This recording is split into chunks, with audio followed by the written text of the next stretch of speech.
como todos los jueves, vamos a hablar con la doctora Josefina Tajes en su columna semanal. Hola Josefina, buen día, ¿cómo te va? Sí, ¿cómo estás? Bien, ¿vos cómo te trata la mañana? Hermosa mañana, ¿no? Sí, Muy la verdad que sí, primaveral. la verdad que Parece que sí. por poquitos días. Sí, bueno, esperemos, la semana que viene tendremos lluvia, como indica el pronóstico, me parece. Bueno, Josefina, vamos a hablar de la reforma laboral, ¿te parece? Porque es un tema que se ha colado y se ha metido en la campaña electoral. Exactamente.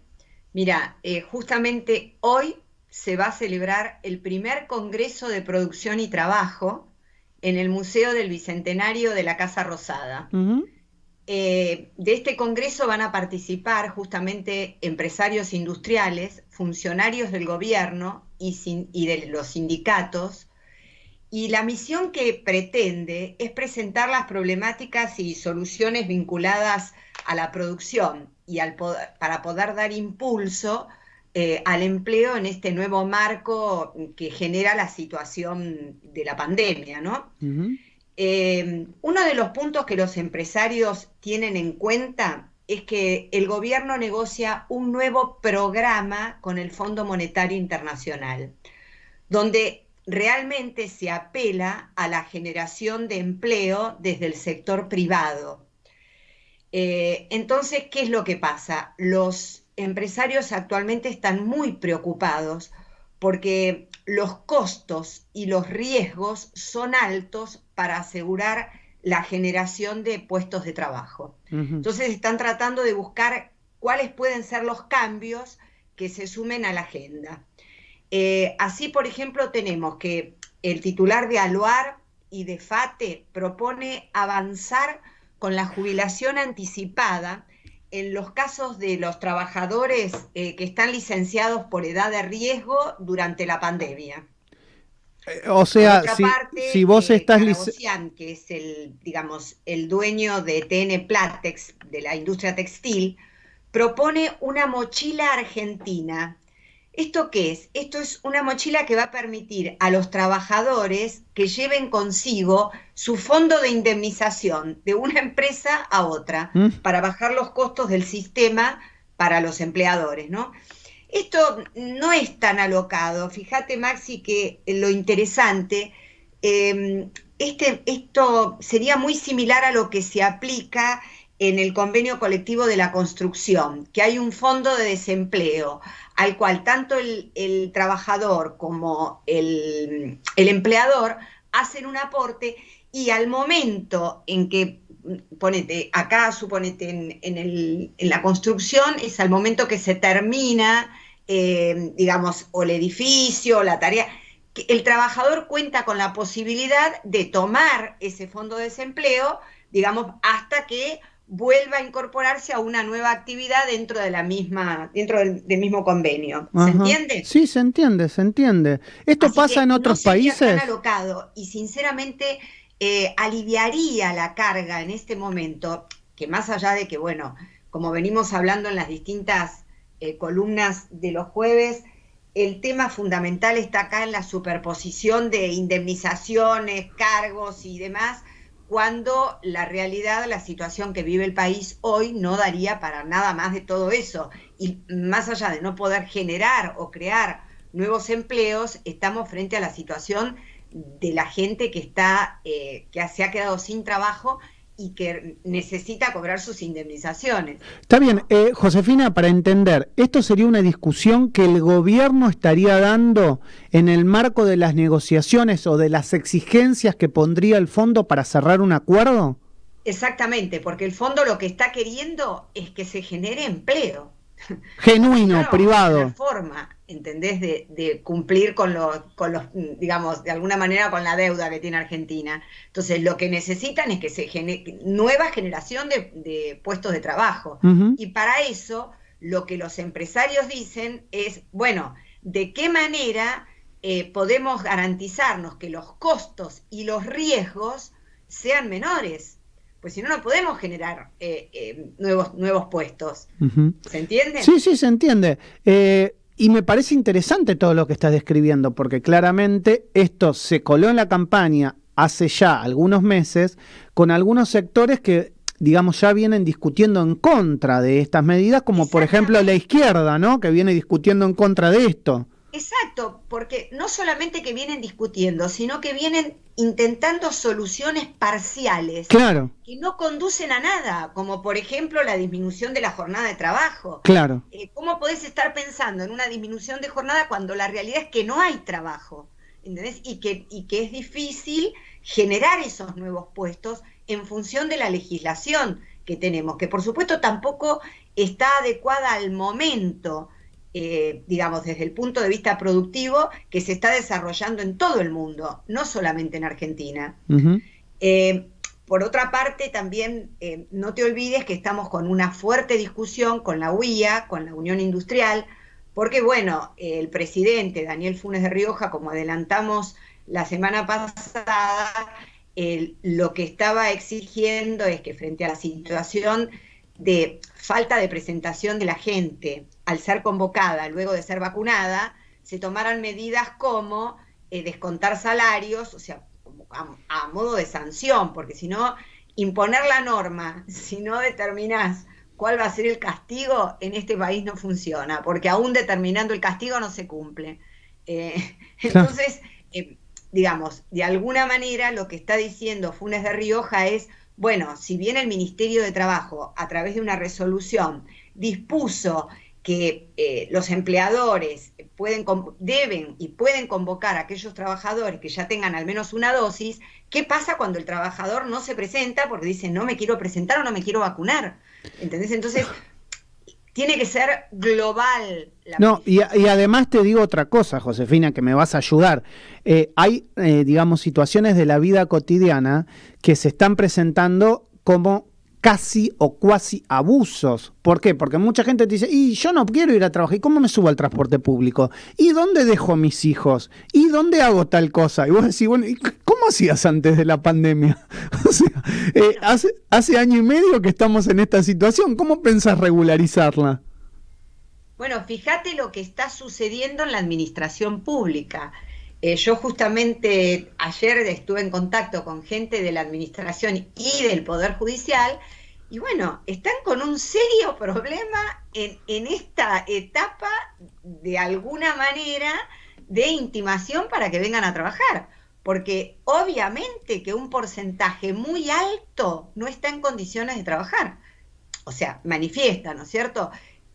Con lo cual esto, nuevamente, si el Estado no toma intervención como se lo están pidiendo las cámaras, le están diciendo, señores, ustedes dicen que se puede volver o que se debe reactivar nuevamente la economía, bueno, démosle a esa reactivación el carácter obligatorio y no facultativo del trabajador, pero no porque uno quiera condenar a que el trabajador haga algo que no corresponde. No, yo entiendo que si desde el Estado decimos la gente se ha vacunado o se está vacunando y está en condiciones de trabajar, bueno, ¿cuál es el mecanismo o la herramienta para aquellos que no lo quieren hacer y que están en condiciones de hacerlo, tengan la sanción? Uh-huh. Bien. Mínimamente. Así que yo creo que este primer congreso va a ser interesante, porque además participan los sindicatos, y el primero, digamos, Daer, bueno, por supuesto que no estaba de acuerdo con esto que manifiesta la UIA, porque bueno, hay algo que dice y que tiene razón, que la vacunación no es de carácter obligatoria. Entonces, si no es de carácter obligatorio y vos estás intimando porque tuvo que haberse vacunado, no se vacunó y no quiere venir, bueno, a ver el Estado qué es lo que hace con esto, ¿entendés? Porque realmente tiene el poder, digamos, de control, de dirección, de alguna manera. Sí, como lo zanja, sí. Bueno, hay otra cosa que surgió, inclusive como propuesta de campaña de algún sector, creo que fue del Frente de Todos, y si mal no recuerdo, desde la provincia de Santa Fe, de la mano de Agustín Rossis, que es la posibilidad de generar un aguinaldo para las categorías más bajas de los monotributistas. Exactamente, la propuesta busca alcanzar que los inscritos en la categoría A, B y C tengan, digamos, cuenten con el aguinaldo como si se tratara de un trabajador en relación de dependencia. Uh-huh. Ahora bien, acá hace falta aclarar algo. El monotributo es un régimen simplificado que fue creado como un puente para los trabajadores hacia la formalidad, digamos, uh-huh, ¿no? con una cuota de un monto muy inferior a la que deberían ingresar si estuvieran en el sistema impositivo general. Ujú. Entonces, hay un grupo de personas de bajos ingresos, ¿no?, que el monotributo pasaría a ser un sistema por el cual el Estado, además de comprometerse a dar contraprestaciones, les otorgaría dinero. Ujú. El aporte previsional de este sistema es por un monto que de por sí ya está subsidiado, Maxi, si se tiene en cuenta la promesa de pago a futuro que hace el Estado, ¿no? Claro. Entonces, vos tenés que hoy la contribución es de entre un 0,8% a un 3,3% de la facturación máxima en cada escalón de la tabla. Ajá. O sea, si le vamos a dar un aguinaldo, bueno, además el Estado estaría dándole dinero. Claro. ¿Por qué decimos esto? Porque mira, el costo fiscal de la propuesta, de acuerdo a la cantidad de inscriptos que hay en esas categorías, se estima en 63.000 millones de pesos anuales. 63.000 millones de pesos anuales. Bien. Realmente es mucho dinero. Esto se va, o sea, pensá que desde el punto de vista, desde el análisis de los tributaristas, la propuesta es cuanto menos irresponsable. Es una propuesta, ¿vos crees que es una propuesta de campaña y no es una propuesta analizada junto al Ministerio de Economía o el Ministerio de la Producción? No, es un proyecto de Agustín Rossi, que por supuesto, a ver, está enrolado, yo pienso que es una propuesta de campaña, porque fíjate que hoy mismo salió la resolución por la cual se le otorgan los créditos, sí, con 0% de tasa a los monotributistas. Que lo hablábamos hace algunos días, sí. O sea, claro, y le dan a la categoría A un máximo de 90.000 pesos, a la B 120.000 y al resto 150.000. Y directamente se lo depositan en sus cuentas a través de la tarjeta de crédito y de la institución que tengan. O sea, son propuestas de campaña. Lo que pasa que lo que digo es, bueno, tengamos en cuenta qué es lo que estamos queriendo lograr con este tipo de beneficios, porque no va a ser fácil poder responder a todo lo que el Estado se está comprometiendo, porque el Estado no está en una situación como para regalar recursos, de hecho no los tiene. Para pagar esas prestaciones, por supuesto que va a tener que imprimir dinero, con las consecuencias de efectos inflacionarios que eso va a producir. Sí, sí, está clarísimo. Bueno, mirá, vos sabés que yo estos días estaba mirando un cuadro que realmente me alarmó muchísimo, muchísimo, Maxi, porque programas y planes. En este momento, entre el programa Sumar, asignaciones familiares, AUH, tarjeta alimentar y otras tantas, tenemos de programas y planes 31.693.000 millones de pesos. Anuales. O sea, si tenés 31.700.000, es una barbaridad, ¿entendés? O sea, imagínate, esto sin contar el IFE, que pagamos en el 2020, que fue de 8.800.000 pesos. O sea, el Estado no está en condiciones de seguir generando... Sí, son casi 1.000 millones de pesos. Porque de hecho no las tiene, no tiene el dinero. Entonces, seamos conscientes que del único lugar que puede salir... lo conocemos. Es de los impuestos. Claro, es de los impuestos, claro. Es de los impuestos. O sea, yo creo que está muy buena la idea. Queremos ayudar a los monotributistas que fueron tan castigados durante la pandemia, porque realmente no se les pudo dar nada prácticamente. Bueno, bajémosle el aporte, pero no le demos dinero sobre el aporte, ¿entendés? O sea, no tendrá que ver, pregunta, y me trato de meter en la lógica de lo que se viene charlando en este último tiempo. ¿No tendrá que ver con poner dinero en la calle para que de alguna manera se genere, digamos, más consumo? El tema es si esto, digamos, se hace transitoriamente, a lo mejor por un año, o si es algo que va a quedar para toda la vida.